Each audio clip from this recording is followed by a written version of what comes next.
പച്ചക്കായ മേടിച്ചിട്ടുണ്ടെങ്കിൽ അത് എപ്പോഴായാലും പഴുക്കാറാട്ടോ പതിവ്. അപ്പോൾ അത് വെച്ചിട്ട് ഞാൻ മിക്കപ്പോഴും എന്തെങ്കിലും ഒരു പലഹാരം ഉണ്ണിക്ക് ഉണ്ടാക്കി കൊടുക്കാറുണ്ട്. അപ്പോൾ അതേപോലെ ഒരു പലഹാരമാണിത്. അപ്പോൾ ഞാൻ ആദ്യം ഒരു പഴം 3ആയി കട്ട് ചെയ്തിട്ട് ഇഡ്ഡലി പാത്രത്തിൽ വെച്ചിട്ട് ഒന്ന് പുഴുങ്ങിയെടുക്കുകയാണ്. ഏകദേശം ഒരു 10 മിനിറ്റ് പുഴുങ്ങാൻ വെച്ചാൽ മതി കേട്ടോ. അപ്പോൾ ആ ടൈമും കൊണ്ട് നമുക്ക് ബൗളിൽ വേറൊരു ഐറ്റം കൂടി നമുക്കൊന്ന് മിക്സ് ചെയ്യാനുണ്ട്. അപ്പോൾ 2 മുട്ട എടുത്ത് അതിലേക്ക് ആവശ്യത്തിന് പഞ്ചസാര, ഓൾറെഡി നേന്ത്രപ്പഴത്തിൽ മധുരം ഉള്ളതുകൊണ്ട് പഞ്ചസാര ആവശ്യത്തിന് ഇട്ടാൽ മതി. അത് ഓരോരുത്തരുടെ അളവിനനുസരിച്ചിട്ടോ. അപ്പോൾ നന്നായി മിക്സ് ചെയ്ത് വെക്കുക. അപ്പോൾ ആ സമയം കൊണ്ട് നമ്മൾ പുഴുങ്ങി വെച്ചേക്കുന്ന പഴം നല്ല പോലെ ആയിട്ടുണ്ടാവും കേട്ടോ. അതൊന്ന് ചൂടാറിയ ശേഷം തൊലിയെ കളഞ്ഞെടുക്കുക.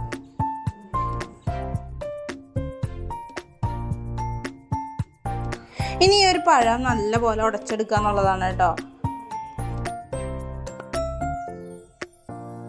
ചില ആൾക്കാർ മിക്സിയിലൊക്കെ ഇട്ട് ഒരടി അടിക്കാറൊക്കെ ഉണ്ട്. പക്ഷെ അതിൻ്റെ ആവശ്യമൊന്നുമില്ല. അത്യാവശ്യം നല്ല പഴുത്ത പഴമായതുകൊണ്ട് 10 മിനിറ്റൊക്കെ ആവിയിൽ വേവിച്ചാൽ തന്നെ നല്ലപോലെ ഉടഞ്ഞിട്ടുണ്ടാവും.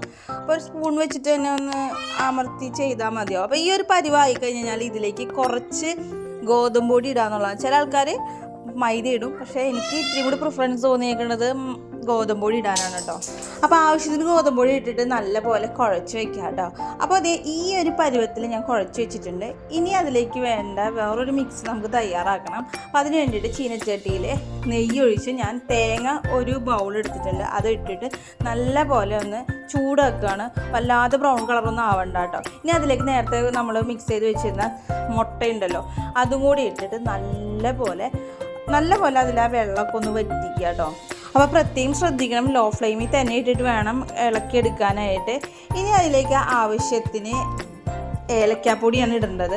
അപ്പോൾ അത് എത്രയാണോ നിങ്ങൾക്ക് വേണ്ടത് വെച്ചാൽ അതനുസരിച്ച് ഇടാം കേട്ടോ. നല്ലപോലെ ഒന്ന് മിക്സ് ചെയ്തിട്ട് വല്ലാതെ ബ്രൗൺ കളറൊന്നും ആവണ്ട. പിന്നെ ഇത്തിരി മധുരം കുറവുണ്ടെങ്കിൽ പഞ്ചസാര ആഡ് ചെയ്യുക. അപ്പോൾ എനിക്ക് മധുരം ഇത്തിരി കുറവ് പോലെ തോന്നി.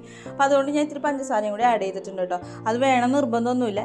ഇനി നമ്മൾ നേരത്തെ കുഴച്ച് വെച്ച ആ ഗോതമ്പൊടി മിക്സ് ഉണ്ടല്ലോ, നേന്ത്രപ്പഴത്തിൻ്റെ, അത് കയ്യിലെടുത്ത് നമുക്ക് ഇഷ്ടമുള്ള ഷേപ്പിൽ, അപ്പോൾ ജസ്റ്റ് കൈയൊന്ന് നനച്ചിട്ട് ചെയ്യുകയാണെങ്കിൽ ഇത്തിരിയും കൂടി ഒട്ടാണ്ട് പിടിക്കും. എന്നിട്ട് ഈ തേങ്ങ നിറവ് ഇട്ടിട്ട് നമുക്ക് ഇഷ്ടമുള്ള ഷേപ്പിൽ അത് ഉരുട്ടി വയ്ക്കാം. നീളത്തിലോ അല്ലെങ്കിൽ റൗണ്ടിലോ എങ്ങനെ വേണമെങ്കിലും. ഏകദേശം ഉന്നക്കായ ഒരു ടൈപ്പ് തന്നെ ചെയ്യാം കേട്ടോ.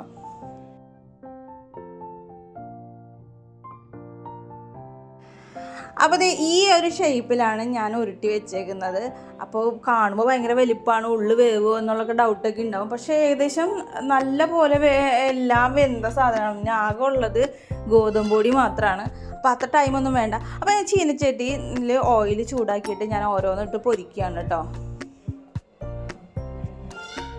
കുട്ടികൾക്കാണെങ്കിലും മുതിർന്നവർക്കായാലും ഒത്തിരി ഇഷ്ടമാവുന്ന ഒരു പലഹാരം തന്നെയാണ് കേട്ടോ. ഞാൻ പൊതുവേ എൻ്റെ ഉണ്ണിക്ക് വീട്ടിൽ ഉണ്ടാക്കുന്ന പലഹാരങ്ങൾ തന്നെയാണ് മാക്സിമം കൊടുക്കാറുള്ളത്.